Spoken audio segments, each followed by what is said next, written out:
Let's begin by offering our respects to the founder Acharya of ISKCON, His Divine Grace, A.C. Bhaktivedanta Swami Srila Prabhupada.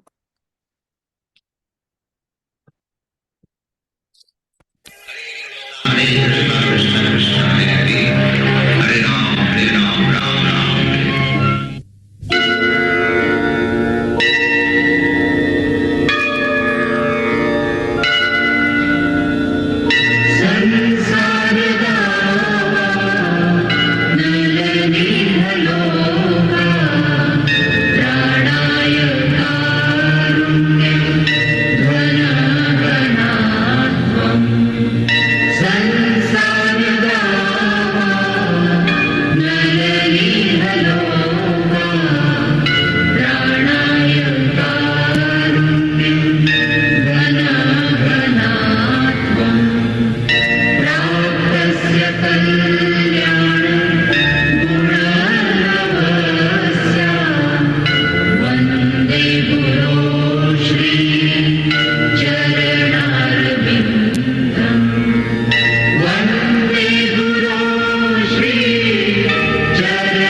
Srila Prabhupada ki Jai.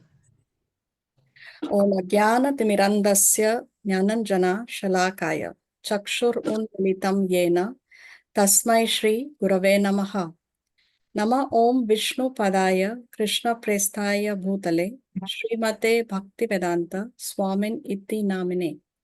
Namaste Saraswate Deve Gauravani Pracharine Nirvishesha Sunyavadi Paschatya Deshatarine. He Krishna Karuna Sindhu Dina Bandhu Jagatpate Gopesha Gopika Kanta Radha Kanta Namostute Tapta Kanchana Gaurangi Radhe Vrindavaneshwari Rishabhanu Sute Devi Pranamami Hari Priye Vancha Kalpa Taruvyascha Kripa Sindhu Vyaevacha Patitanam Pavanebhyo Vaishnavebhyo Namo Namaha. Jai Shri Krishna Chaitanya Prabhu Nityananda Shri Advaita Gadadhar Shrivasadi Gaura Bhakta Vrinda. Hare Krishna Krishna Krishna Hare Hare Hare Rama Rama Rama Hare Hare. Please repeat after me. Om Namo Bhagavate Vasudevaya. Om Namo Bhagavate Vasudevaya. Om Namo Bhagavate Vasudevaya. Om Namo Bhagavate Vasudevaya. Om Namo Bhagavate Vasudevaya. Om Namo Bhagavate Vasudevaya.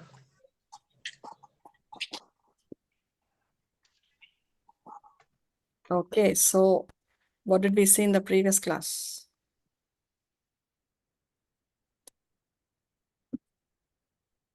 We are on chapter number 7. So in the previous class, we saw verses 14, 13, 14, 15. 13, 14, 15. Okay, we saw verses 13, 14, and 15. So anyway, just to get a thread of what we are doing, here in chapter 7, Krishna tells Arjuna that he is going to declare to Arjuna this knowledge in full, after which nothing further shall remain for one to know. Then Krishna goes on to say that how he is the source of everything material and spiritual. Krishna says that Mata Parataram Jnanyat. There is no truth superior to me, he says. And then Krishna goes on to explain how he is the essence of everything. So here we saw how he is the taste of water, the fragrance of the earth, and so on and so forth in these verses that follow. So one may think, okay, if Krishna, there is nothing, there is no truth superior to Krishna, and if Krishna is the source of everything material and spiritual, then why is it that people do not surrender unto him? So then Krishna says here, this is the reason why people do not surrender unto him. He says that because people are deluded by the three modes of material nature.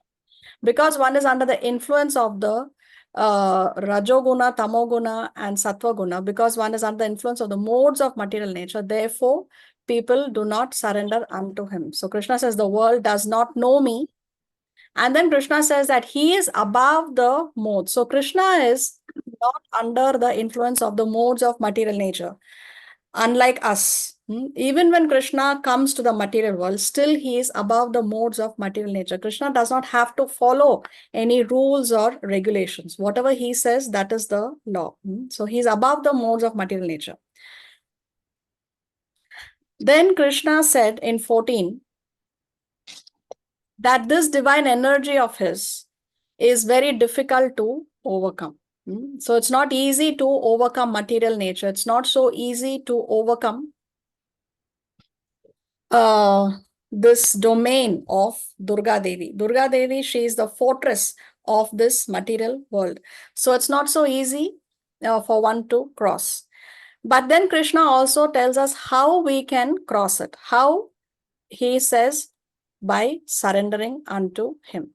So Krishna says that those who have surrendered unto me, by surrendering unto Krishna, we can easily cross. So that which is very difficult can be easily crossed by surrendering to Krishna. So not only is Krishna presenting the problem, yes, the problem is this, the material nature is very difficult to overcome, but he's also giving us the solution to the problem. The solution is simply surrender to Krishna. So we discussed how Durga, the word Durga, Durg means fort, and a fort is normally not easy to cross over because it's designed in such a way. So Durga Devi, because of the service that is assigned to her, she has designed the whole structure in such a way that it is not easy for us to cross beyond the modes of material nature. Another meaning of Durga is difficult. Durgam, the word Durgam means that which is very difficult. So this is another meaning of that name of Durga, Durga Devi. Now, after saying this, after talking about surrendering as a solution to the problem of being very difficult to overcome, Krishna talks about those categories of people who never surrender to Krishna. So who are the four categories of people who never surrender to Krishna? Krishna says,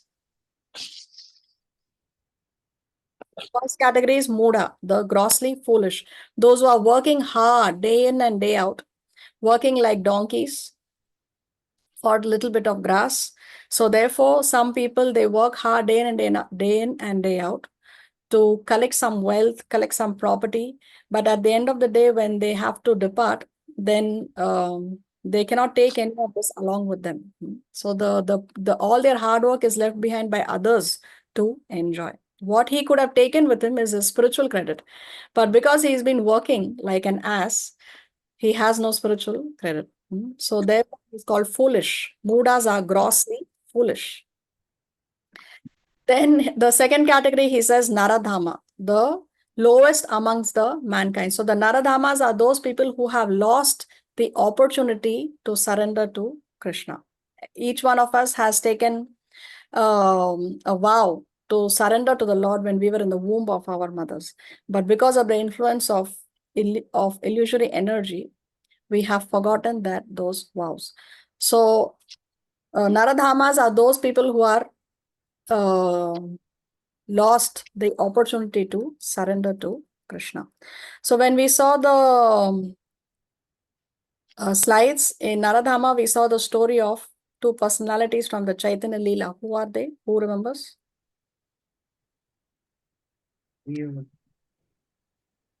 Jagai and Madai. Yes, Jagai and Madai, the two drunkards who eventually received the mercy of Lord Nityananda and Lord Chaitanya. Then the third category of people who never surrender to Krishna are the Mayaya Paharta Jnana. Those people whose knowledge is stolen by illusory energy. So they are people who have knowledge, but their knowledge is stolen by Maya.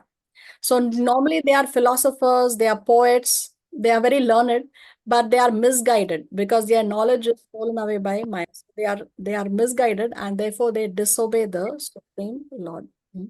So mundane scholars of Bhagavad Gita also, they fall into this category. There are many people who write commentaries on the Bhagavad Gita, but they have no tinge of devotion. It's not, I mean, to write a commentary on the Bhagavad Gita, one requires devotion.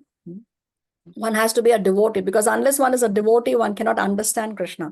So many of these scholars who write commentaries on Krishna, they cannot, they do not, they are not successful in making devotees out of their commentaries.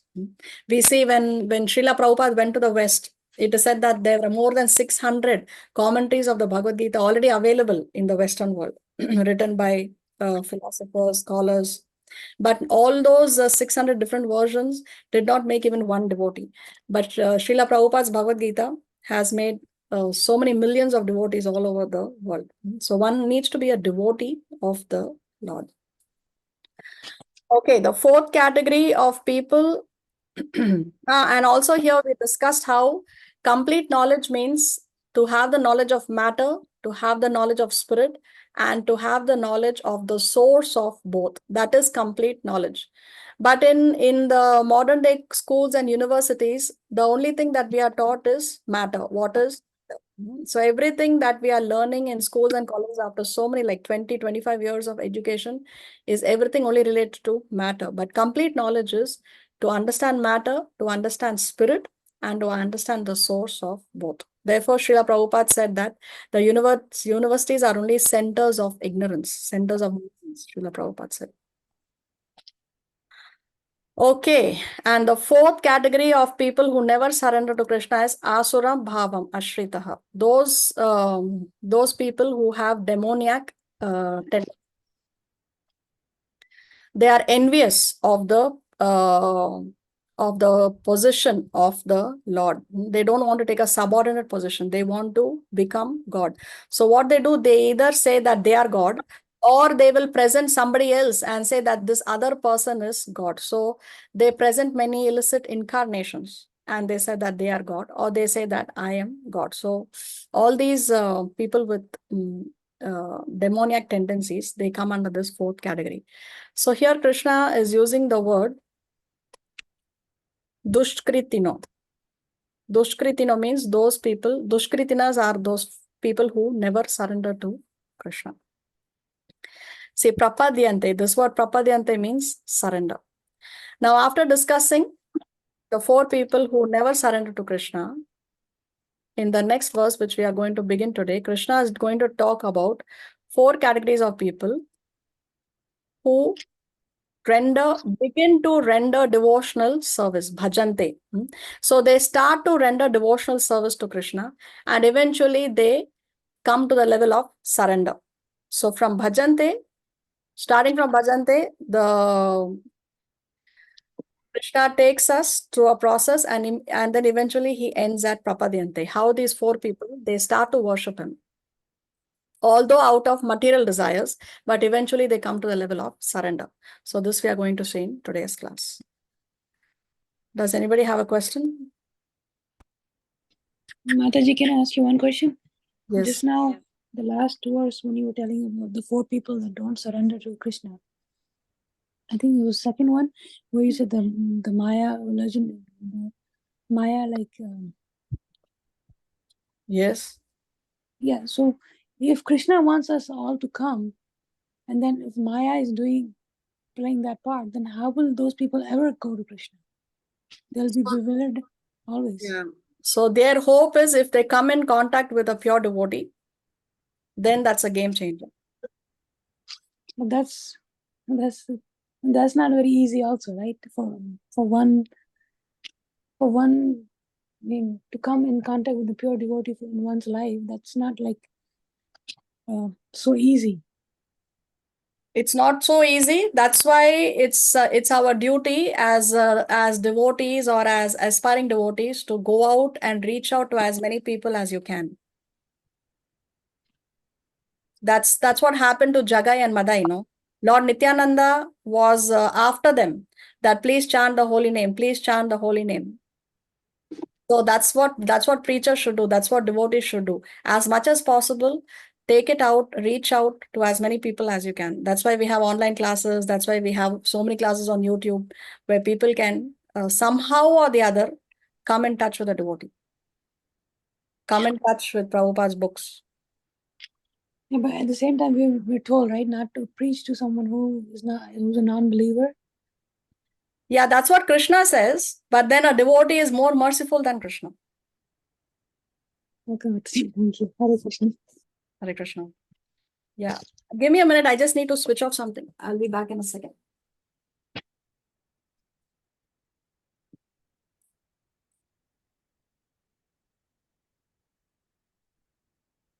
Okay.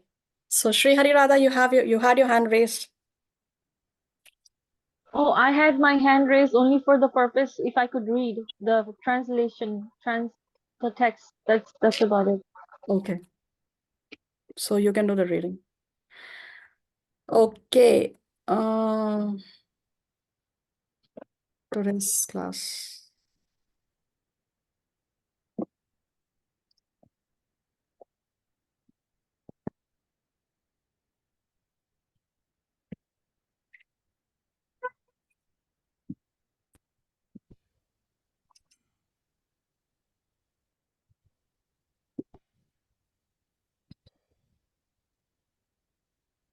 So here we are going to see the 4 pious men who begin to render devotional service. So here Krishna is beginning with bhajante, those who start to render devotional service. So they are called as sukritino.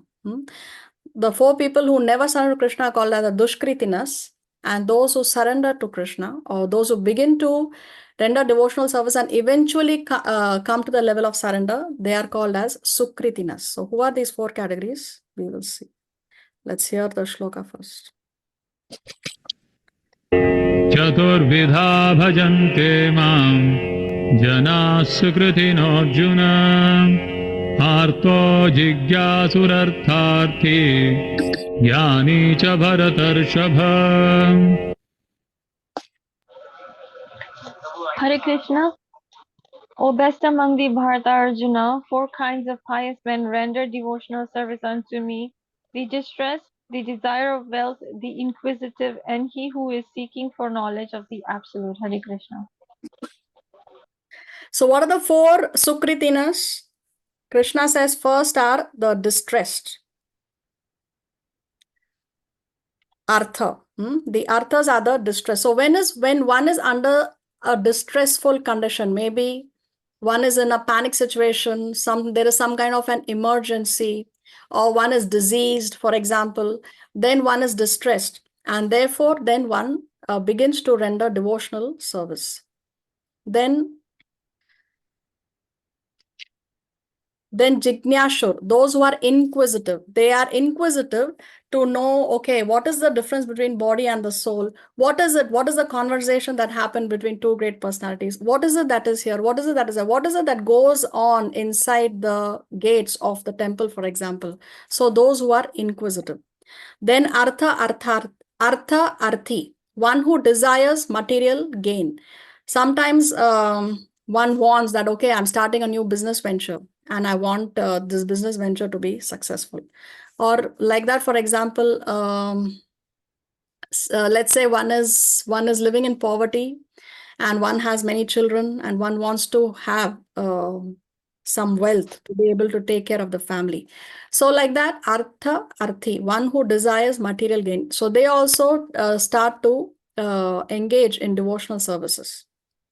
And the last Krishna mentions is a jnani, one who knows things as they are. Jnani means they have knowledge and they are seeking out. They are seeking out. They want to know the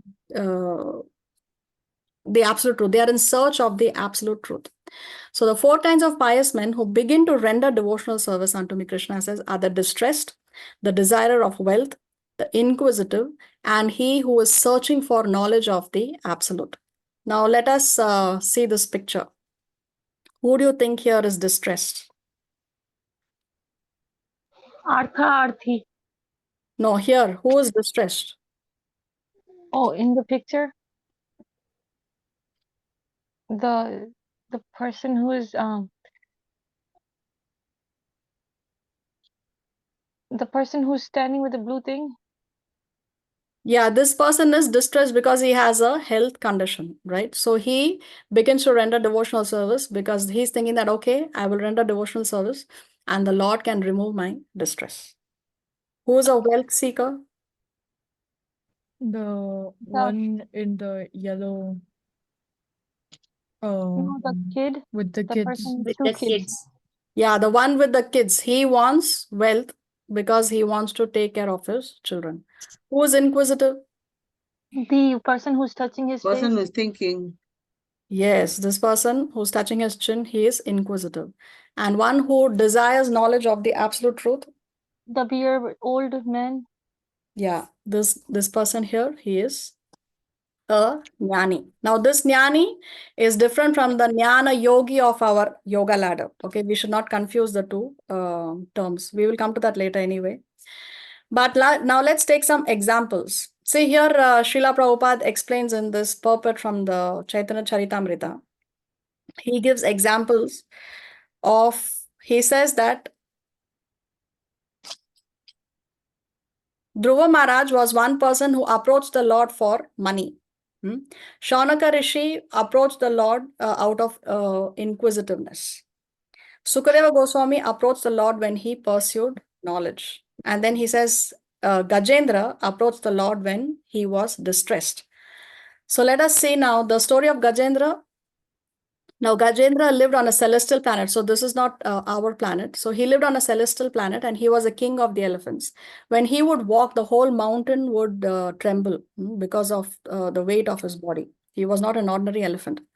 So he was once wandering around, bathing in the cold, clear water with his wives and family members.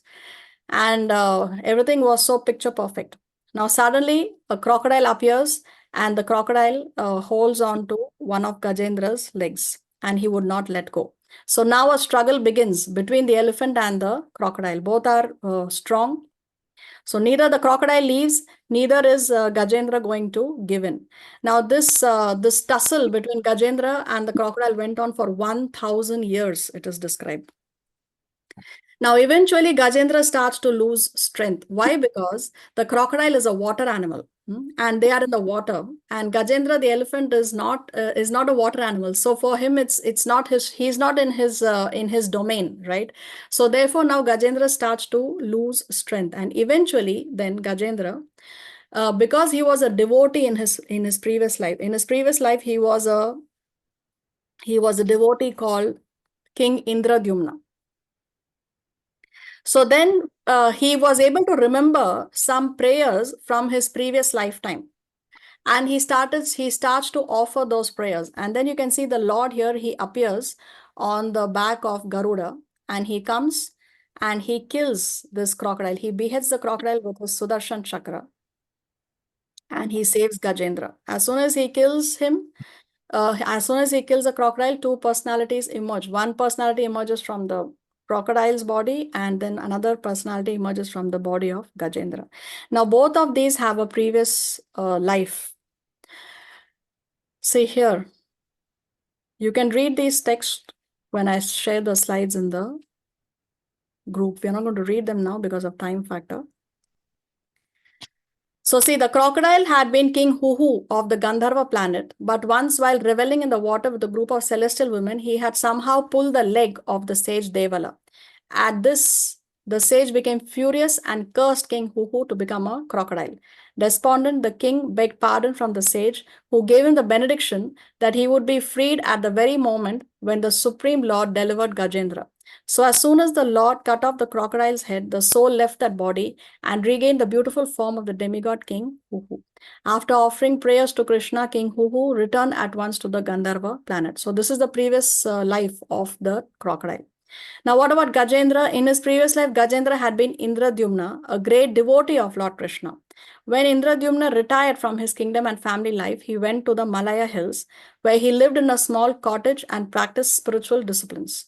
Once, while observing a vow of silence, he became fully absorbed in the ecstasy of love of Godhead. Just when the great sage Agastya arrived along with his disciples, just then. But then King Indradyumna was so absorbed in meditation that he did not even notice the sage, what to speak of offering him a proper reception. Angered at this breach of etiquette, Agastya cursed the king. This King Indradyumna is not at all gentle, said Agastya. Being low and uneducated, he has insulted me. May he therefore enter the region of darkness and receive the dull body of an elephant. So because Indradyumna was a devotee, he humbly accepted the sage's curse as the desire of the Lord. Now, a devotee, Indradyumna was in such a situation that he could have rejected the curse, but because he's a humble devotee, he's a devotee, and humility is one of the qualities of a devotee. So therefore, he accepted the curse as the desire of the Lord. So this is another thing that we need to understand. Sometimes people ask, why is it that that the devotee was suffering because of a curse? Well, the devotee can override the curse, but he accepts it because of his humility. Okay, so anyway, this is an example of somebody who has surrendered to the Lord when in distress. So Gajendra was in this distressful condition, and then he was able to remember. So see, he was a devotee in his previous life, and we say that you carry your spiritual credits life after life after life. So he was able to remember the prayers in that distressful condition, and that's what eventually saved him.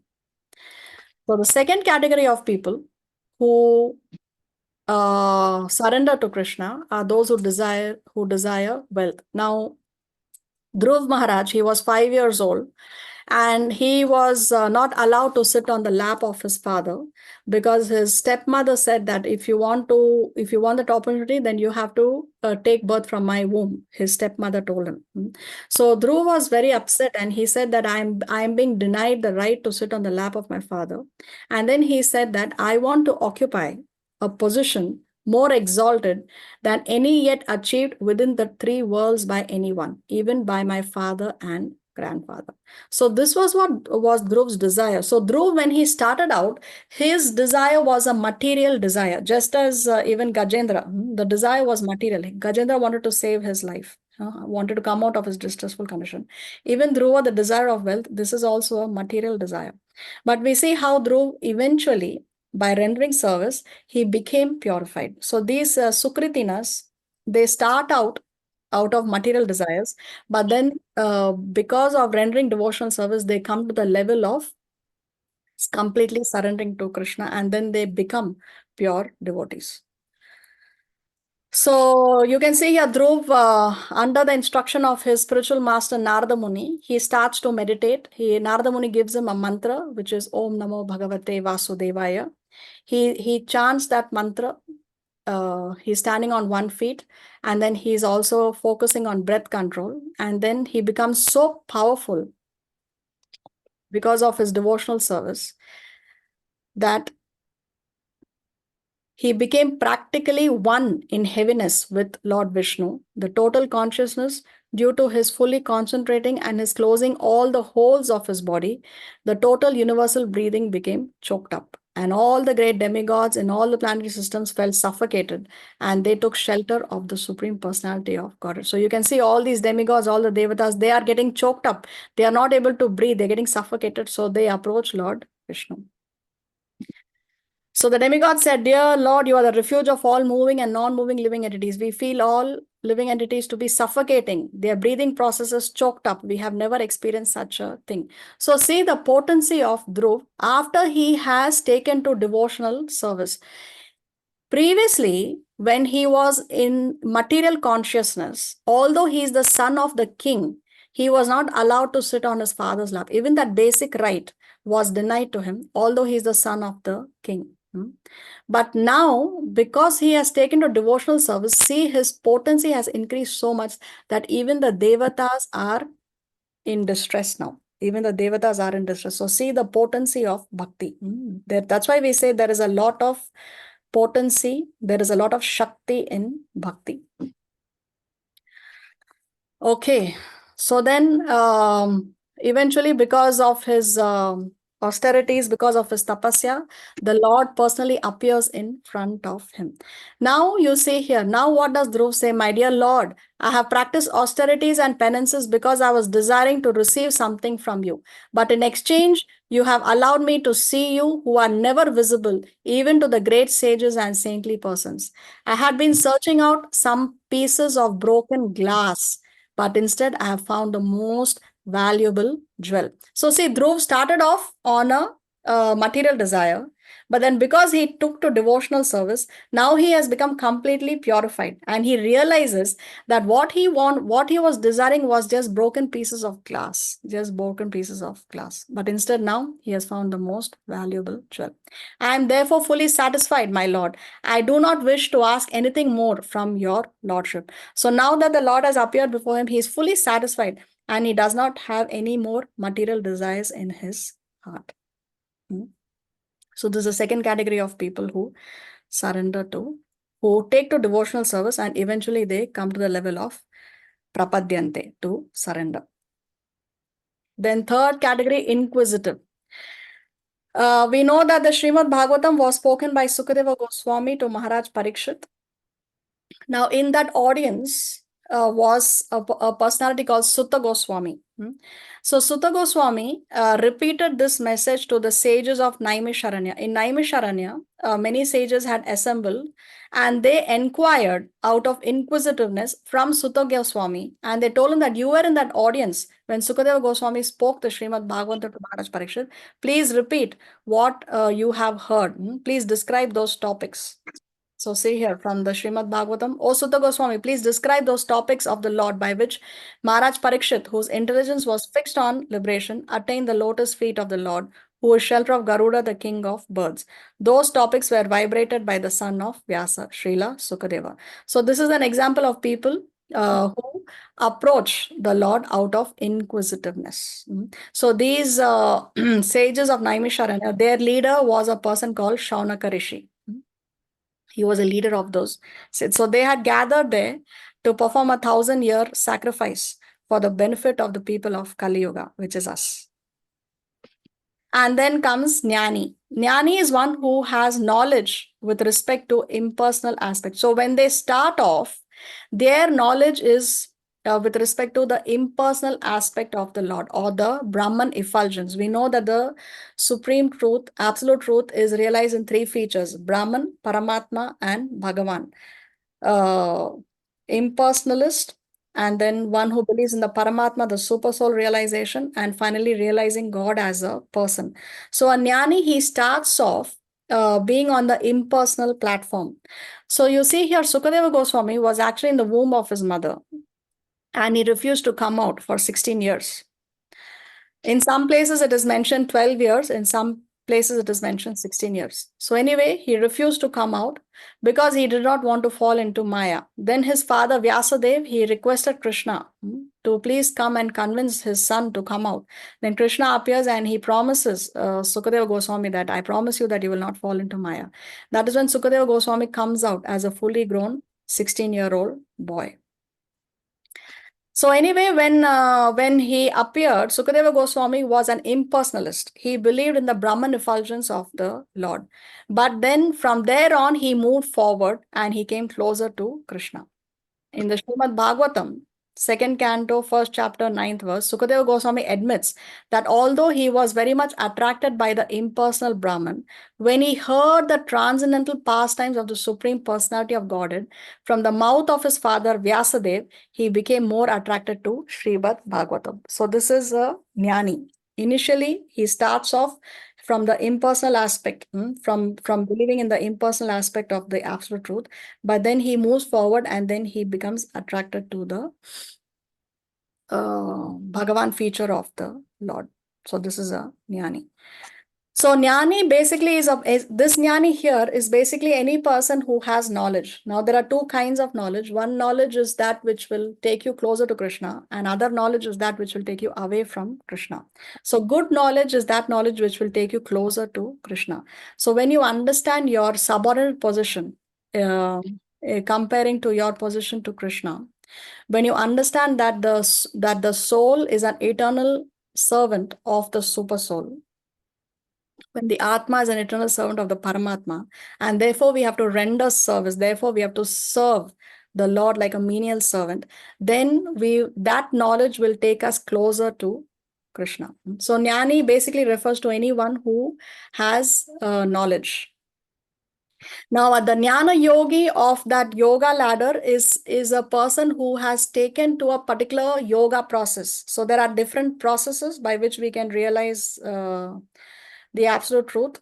So there is karma yoga, jnana yoga, dhyana yoga, and bhakti yoga. So jnana yogi is one who has taken to that particular process of the jnana yoga process in order to realize the absolute truth. But this jnani here is one who has knowledge. Okay, good knowledge or bad knowledge. But from that level, then he can slowly come closer to Krishna. So these are the 4 categories of people.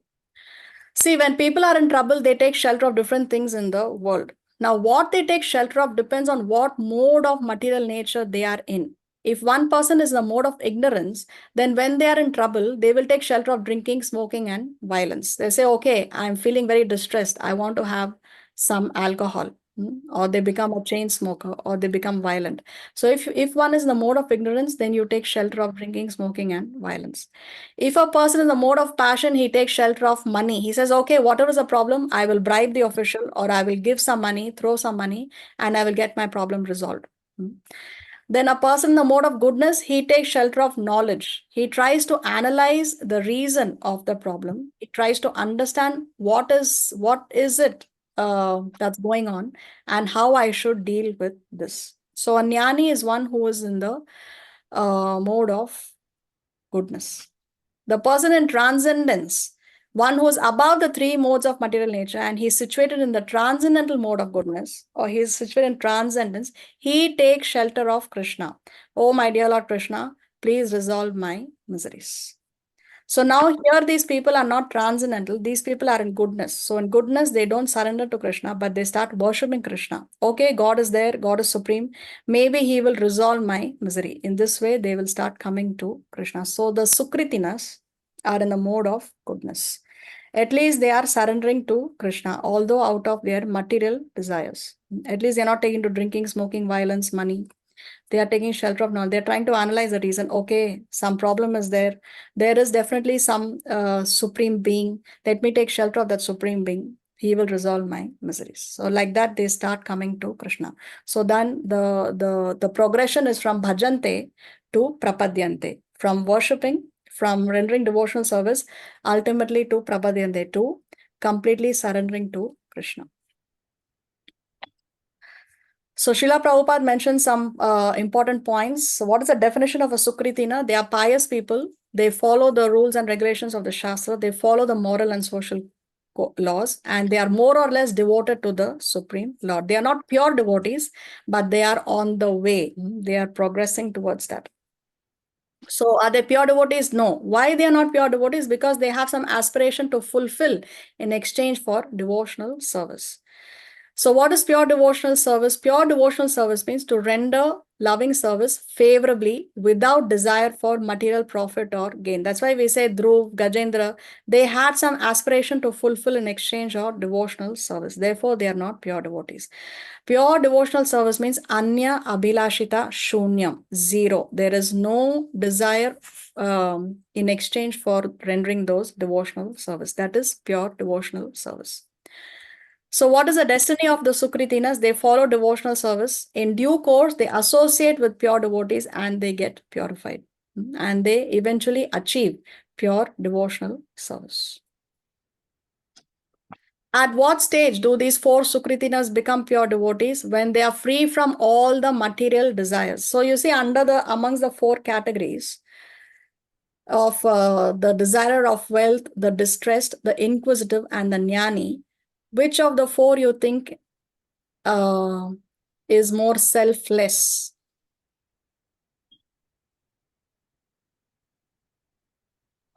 Which of the 4 is? Jnani.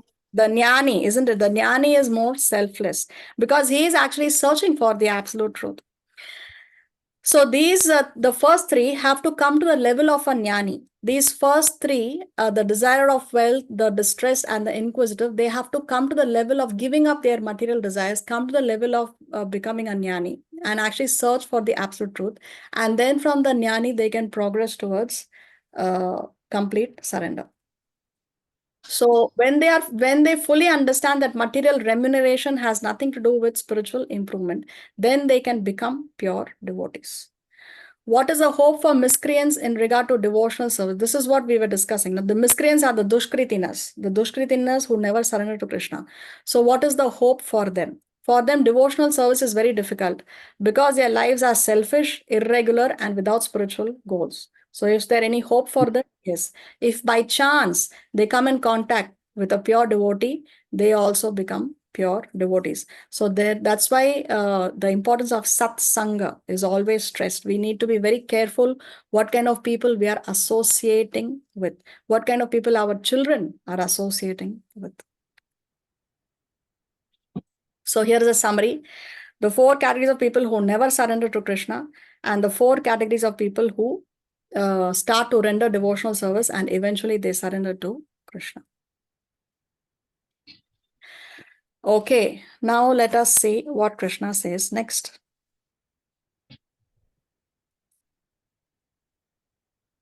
Tesham jnani nityayukta ekabhaktirvishishyate priyo hi jnaninatyastam aham sacha mama priyah.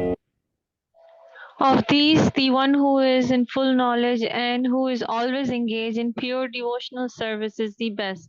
For I am very dear to him and he is dear to me. Hare Krishna. So now Krishna is saying amongst these four Sukritinas, who is the best? Who is the best? Krishna says is the Jnani. The Jnani is the best amongst the four categories. Why? Because Krishna is giving two qualities of the Jnani. What are the two qualities that he's giving? He's saying that they are Nitya Yukta and also Eka Bhakti. Nitya Yukta means they are always engaged in Bhakti. They are always engaged in devotional service. And other Eka Bhakti, they are focused. They have single-minded focus on devotional service. So because of these two qualities of the Jnani, therefore Krishna is saying amongst the four Sukritinas, the Jnani is the best. And Krishna goes on to say, I am very dear to him and he is very dear to me. So a Jnani is also very dear to Lord Krishna. Now, one may think, okay, so the Jnani is the best amongst the four. So does that mean that Krishna does not like the other three? So Krishna clarifies this in the next verse. Udara sarva evaite jnani tatmaiva me matam asthitas sahi yuktatma mamevanuttamam gatim. All of these devotees are undoubtedly magnanimous souls, but he who is situated in knowledge of me I consider to be just like my own self. Being engaged in my transcendental service, he is sure to attain me, the highest and most perfect goal. Hare Krishna. So now Krishna clarifies that it's not that only the Jnani is magnanimous, all of them are undoubtedly magnanimous souls. All the four Sukritinas, he's saying that they are all magnanimous, they are all great. Because somehow or the other, at least they are surrendering to Krishna. So we see how Krishna encompasses even those people who are approaching him, although it is for their own material desires. Because they are approaching Krishna, although for material desires, still Krishna considers them to be magnanimous.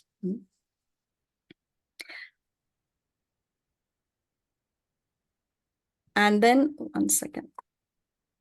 And then he says, but he who is situated in knowledge of me, I consider to be just like my own self. Being engaged in my transcendental service, he is sure to attain me, the highest and most perfect goal. So a Jnani, he considers the Jnani to be equal to him. Krishna says, I consider to be just like my own self.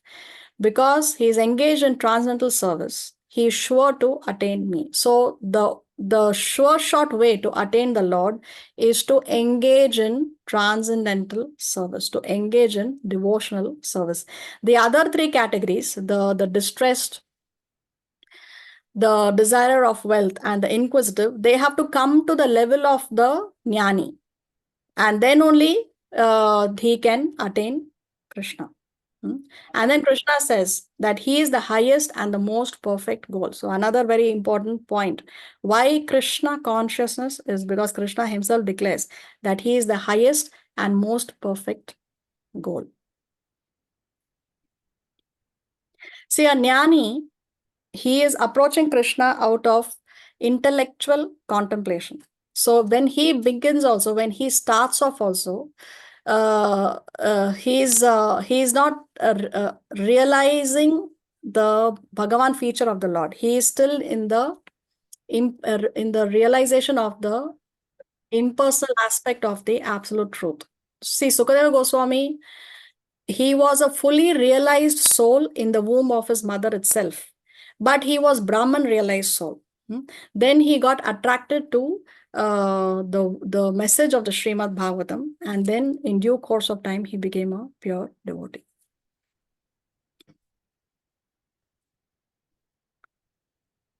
So how long does it take one to attain perfection? Krishna explains in the next verse. Bahunam janmanam ante jnanavan mam prapadyate vasudeva sarvamiti samahatma sudurlabha. After many births and deaths, he who is actually in knowledge surrenders unto me, knowing me to be the cause of all causes and all that is. Such a great devotee is very rare. Hare Krishna. So how long does it take? Many births and deaths. Krishna is saying it takes many births and deaths. So after many births and deaths, he who is actually in knowledge surrenders unto me. So here Krishna has progressed from bhajante to prapadyate to surrender.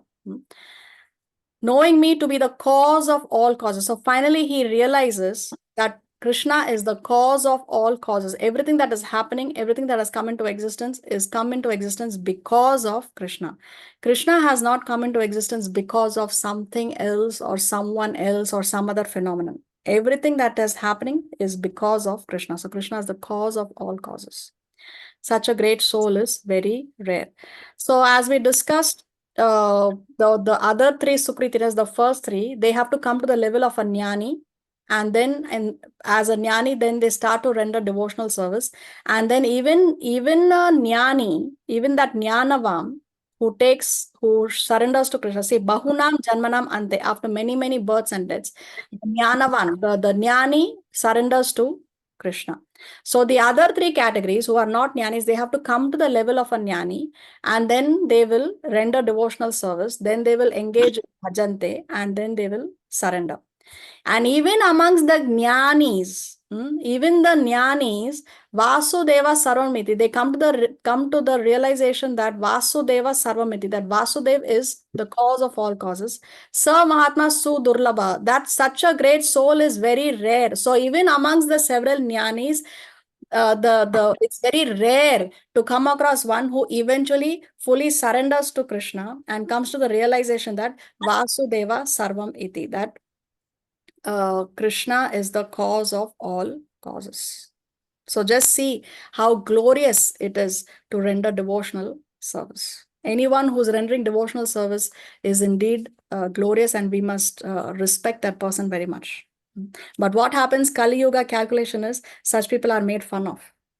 Such people by the karmis, they think that one is foolish to not enjoy. They will say, oh, enjoy your life. You have only one life to live. So Kali Yoga calculation is such people are actually made fun of. But Krishna is saying, talking about how rare it is for a person who actually eventually surrenders to Krishna and comes to the conclusion that he is the cause of causes.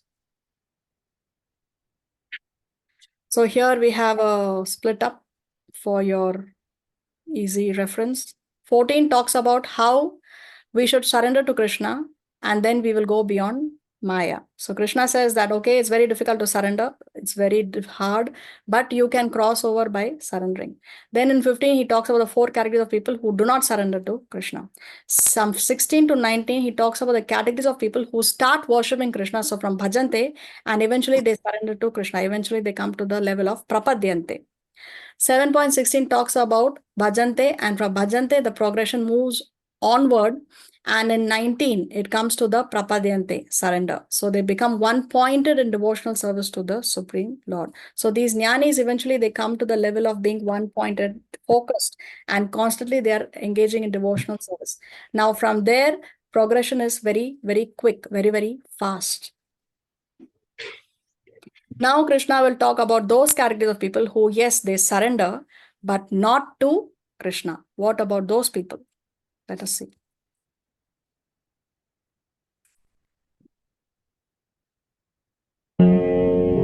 कामैस्तैस्तैहृतज्ञानाः प्रपद्यन्तेऽन्यदेवताः तं तं नियममास्थाय प्रकृत्या नियताः स्वया.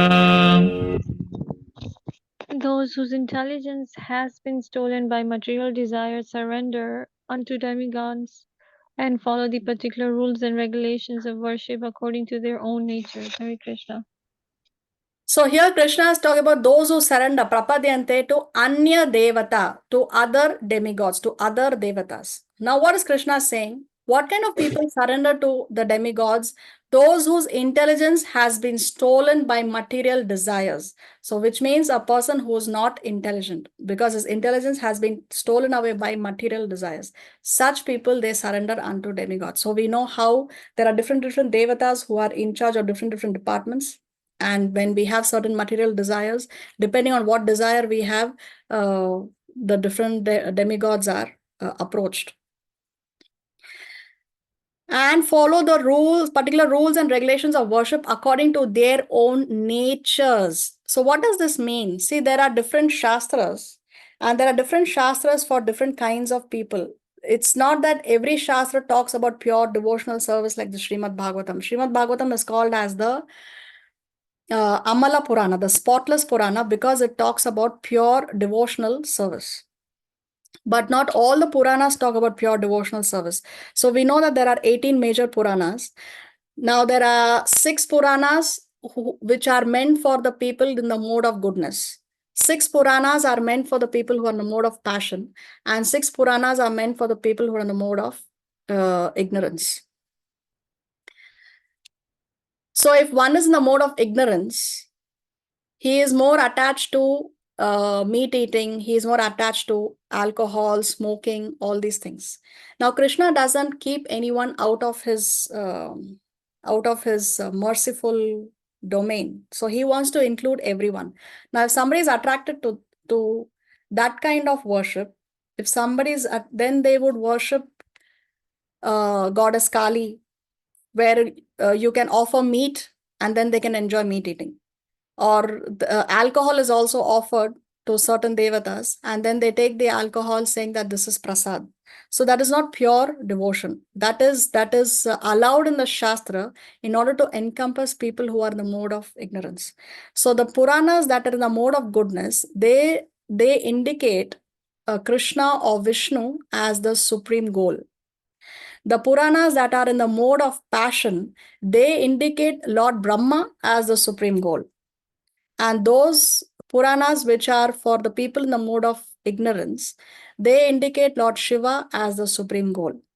Now, why Lord Brahma and Lord Shiva for people in the mode of passion and ignorance is not because they are in the passion or ignorance mode. It's because they are in charge of that particular mode of material nature. Now, Lord Brahma is in charge of the mode of passion. That is why he creates. To create something, we need passion. So he's in charge of the mode of passion. That's the service that is allotted to Lord Brahma. Now, Lord Shiva destroys. Now, to destroy something, what does one require? Ignorance. So therefore, Lord Shiva is in charge of the mode of ignorance. That's why Lord Shiva is called as Bhutnath. He takes care, he's the well-wisher of the ghosts and the spirits. Why? Because he's in charge of the mode of ignorance, and ghosts and spirits are in the mode of ignorance. So like this, they follow particular rules and regulations of worship according to their own nature. If one is in the mode of ignorance, then they will follow the rules and regulations of that particular mode of worship. People sometimes ask, but okay, you talk about not offering even onion and garlic to the Lord, but then we are having prasad when we have meat also, because Kali Mata, she accepts meat, so we are eating only prasad. So that is not pure devotional service. That is service in the mode of ignorance. So this is what Krishna is saying. And Krishna is saying that their intelligence has been stolen by material desires. Those kind of people are the ones who surrender unto the devatas. So these are some points from the purport. Who surrenders to the Supreme Lord and engages in devotional service, one who is freed from material contamination. Only one who is free from material contamination will surrender to Krishna or Vishnu. What if material contamination is not completely washed away? They are by nature non-devotees. So they have material desires and they still resort to the Supreme Lord. They are not so much attracted by the external nature because of the right goal. Soon they become free from all material lust. Then why do people still go to the demigods? Because they are less intelligent. They have lost the spiritual sense. They want immediate fulfillment of material desire. Okay, my dear Lord, if you fulfill this desire of mine, then I will distribute prasad. If you fulfill this desire of mine, then I will feed 100 brahmanas. So what is it? They want immediate fulfillment of material desire. Affected by the lower modes, therefore they do not go to the Supreme Lord. They are motivated by small desires and they do not know how to realize supreme goals. So motivated by small desire, just like how Dhruva came to the realization that when he was asking for that which has not been achieved even by his father or grandfather or his great-grandfather, nobody in the three worlds has achieved. That's what Dhruva wanted initially, isn't it? So then later he realized that that desire was just him asking for broken pieces of glass. So these people, they are motivated by small desires. So their level of satisfaction, they are satisfied by the rules and regulations of their particular worship.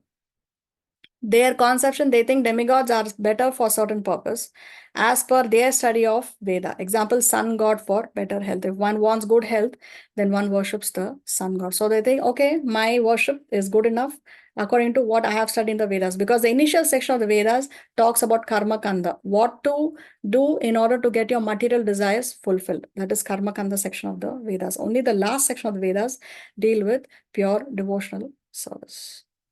Now, understanding a pure devotee, only Krishna is the supreme master and all others are his servants. A pure devotee never goes to the demigods for material needs, depends on the Supreme Lord and is satisfied with whatever he gives. So, a devotee, he depends completely on Krishna and he is satisfied with whatever he gives. If Krishna sends you to hell, he is satisfied. If Krishna sends you to heaven, also he is satisfied. Or he goes to Vaikuntha, also he is satisfied. If he sends him to the material world, also he is satisfied. He is satisfied with whatever Krishna gives him.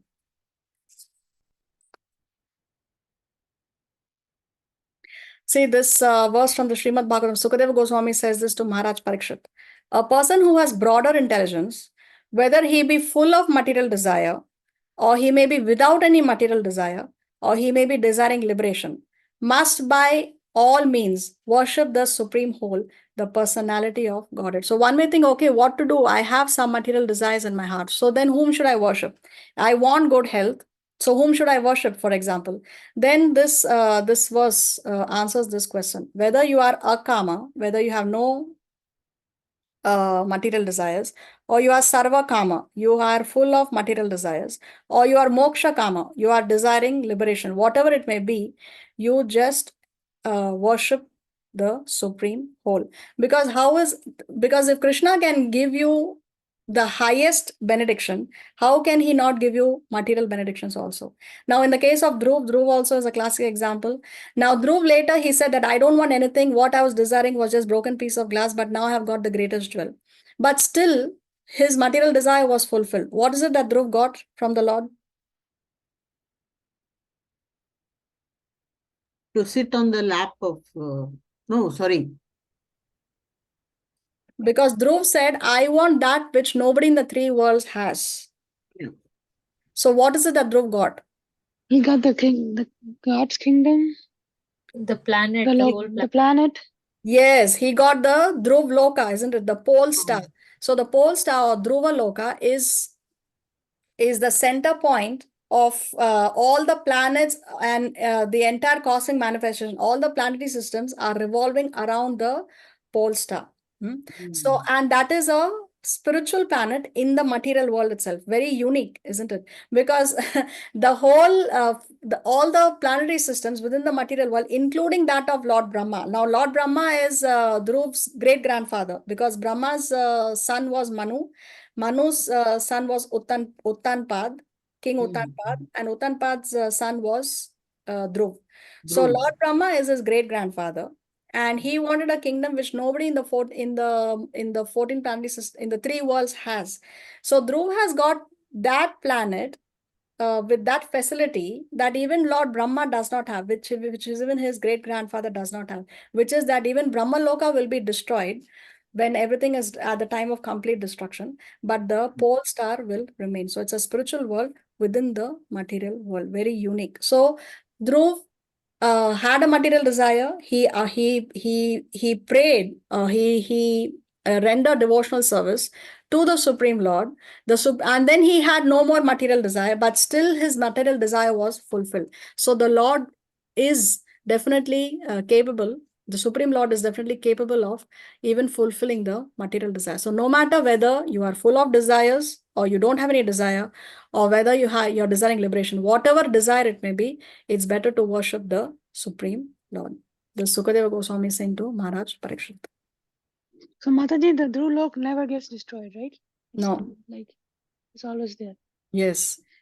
Can I ask you one question now? When you were Yes. talking about which people come to Lord Krishna, what if there's a person that only believes, like they say, do your karma and don't wish for the fruit of कर्म करो, but उसके जो आपको उसके बाद मिलने वाला उसके लिए मत चिंता करो, बस कर्म करते जाओ. But they don't pray to Krishna, but they don't ask for anything material or anything from demigods also. What will happen to that person? Yeah, so there is some level of faith is there. Now, if they say karam karte raho, so that karam is their duty. So where are they getting information of what is their duty? From the Shastra only, right? And Shastra is coming from Krishna. So some level of faith is there. Some faith is there, but they're not. Their faith is, like Krishna said, कर्म करो, उसकी जो तुमको परिणाम है उसकी इच्छा मत करो, उसके बारे में फिक्र मत करो, बस. That's all they believe. So, but they're not giving any devotional service to Krishna or to the demigods. So what will happen in that kind of See that when by doing their prescribed duties itself, actually they are following Krishna's instruction in the Bhagavad Gita, where Krishna says that do your prescribed duties. He told Arjuna, no, do your prescribed duties. Don't think. So they are doing devotional service, but unknowingly they are rendering devotional service to Krishna. So they have started off their devotional life and they will progress towards complete surrender after some births. They will progress. They are already on the path of progression. And if they happen to meet a devotee, if they happen to meet a pure devotee, or if they happen to render Vaishnava Seva, unknowingly, for example, maybe they are watering some plants, and amongst the many plants that they are offering in watering in the garden, by chance they may happen to water Tulsi Devi. Or so if they do devotional service unknowingly, especially to devotees, then their progress can be accelerated. But they are already on the path of devotional service, because by doing their prescribed duties, they are actually pleasing Krishna, because that's what Krishna wants them to do, wants us to do. So then they should be considered as a devotee, right? Yes, yes. They are definitely rendering devotional service. Okay, thank you. Hare Krishna. Hare Krishna.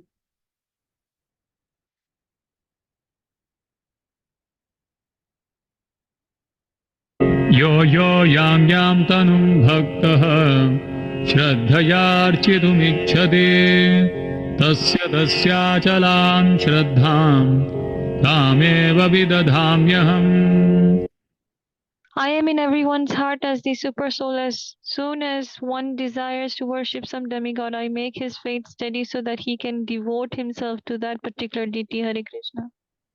So see, in case somebody has a material desire and somebody wants to worship a devata, then Krishna is so merciful that Krishna is saying that as soon as one desires to worship some demigod, I make his faith steady so that he can devote himself to that particular deity. So Krishna is not some jealous god who says that, oh no, you have to worship only me, and if you worship somebody else, then you're doomed. No, Krishna is so large-hearted that he's saying, okay, if somebody wants to worship a devata, then I make his faith steady so that he can devote himself to worship that particular deity. So even if one is a demigod worshipper, even that worshipping the demigod we cannot do on our own. For that also we need Krishna, because it's Krishna who is making his faith steady. And he is in the heart of every living entity as the super soul. So as a Paramatma, he is encouraging that person. He is strengthening the faith of that person in order that he can worship that particular devata.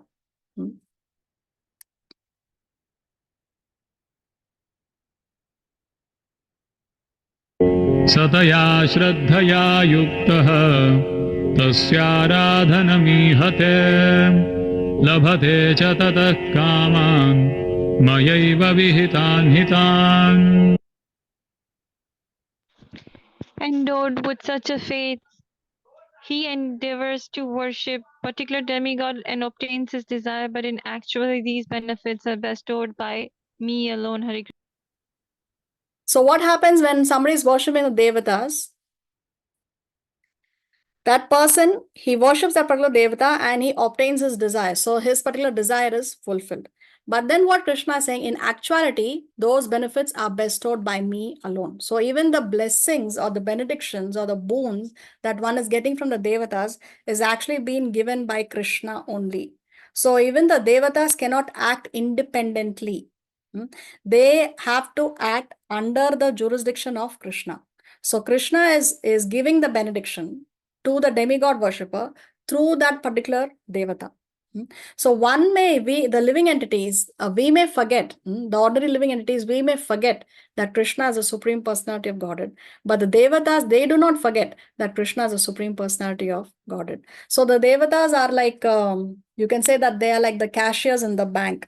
The bank cashier can give you money only if it is sanctioned by the authorities. He cannot pay you money out of his own pocket. He's not going to do, I mean, he can, but he is not going to do that. Or he cannot give you money without the authorization of the bank manager. Suppose somebody wants a loan. The cashier just gives you the money, but it has to be authorized by the bank manager. It has to be authorized by the senior authorities. So actually, even though it's the cashier who's giving you the cash in the hand, he is doing it because it has been sanctioned by the senior authority. So the demigods, when they give benedictions, they are giving it because it has been authorized by Krishna. So Krishna is saying that in actuality, these benefits are bestowed by me alone.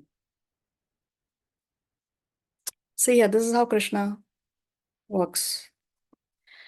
Krishna invests the potency in the demigod to fulfill the desire of the demigod worshipper. So these demigods, when they can give a benediction, they can do it because it has been sanctioned by Krishna. So he is giving the potency or to the devata to fulfill the desire of the demigod.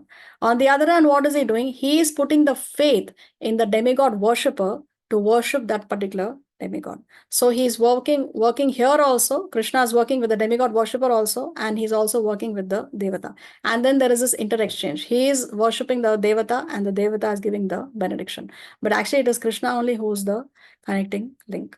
Krishna himself is saying this in the Bhagavad Gita. See, read again. Endowed with such a faith, he endeavors to worship a particular demigod. So this faith, endowed with such a faith, where is that faith coming from? Krishna is saying that I am in everyone's heart as a super soul, and as soon as one desires to worship some demigod, I make his faith steady. So the faith to worship a particular devata also, that faith is being steadied by Krishna. And then What is he doing? He is the one who's actually giving the benedictions. So see here. This is how Krishna is working. So see how large-hearted Krishna is. What are these two dots here?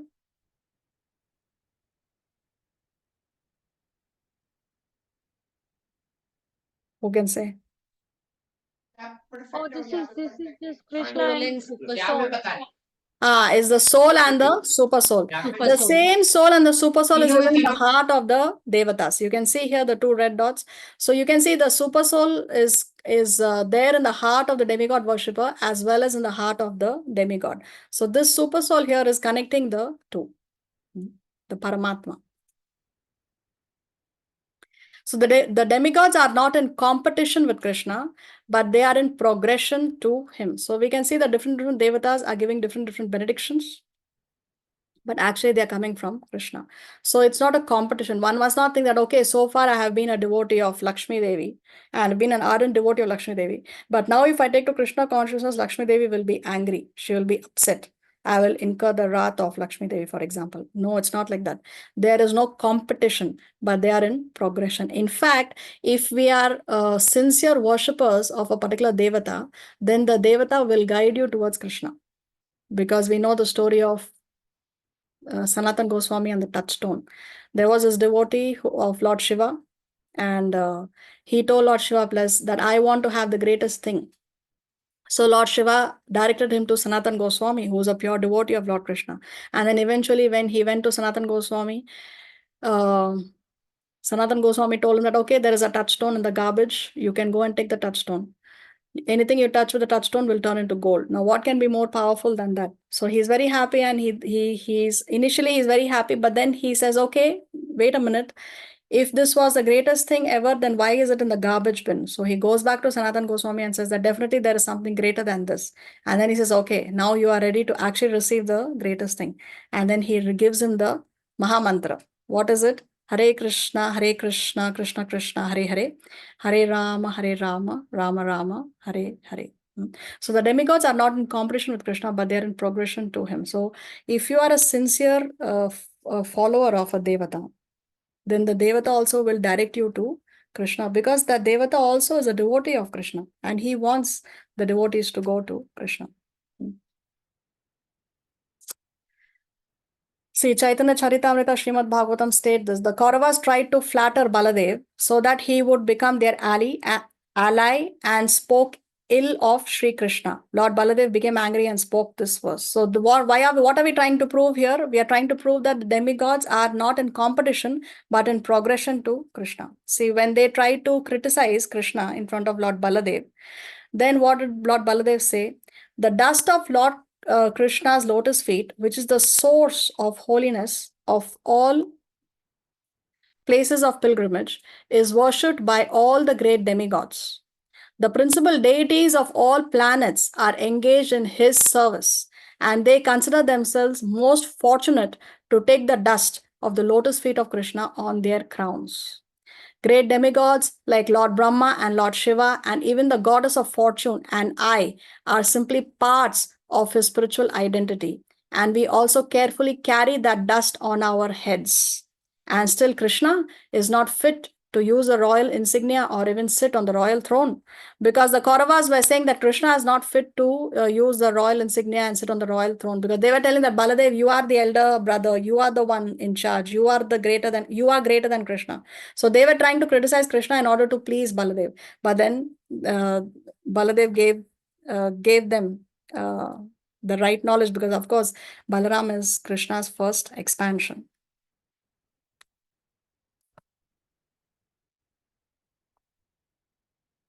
Oh, why am I not able to? Here, talks between Lord Shiva and Sati. I am always engaged in offering obeisances to Lord Vasudeva. So this is Lord Shiva. He's saying that he is always engaged in offering obeisances to Lord Vasudeva in pure Krishna consciousness. Krishna consciousness is always pure consciousness, in which the Supreme Personality of Godhead, known as Vasudeva, is revealed without any covering. So Lord Shiva is saying that he is offering obeisances, always engaged in offering obeisances to Lord Vasudeva. So there is no competition between the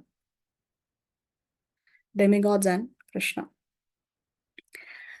See, Lord Krishna alone is the supreme controller and all others are his servants. They dance as he makes them do so. Ekale Ishvara Krishna, Ara Sabha Bhratya. Only Krishna alone is a supreme controller. Everybody else is a servant.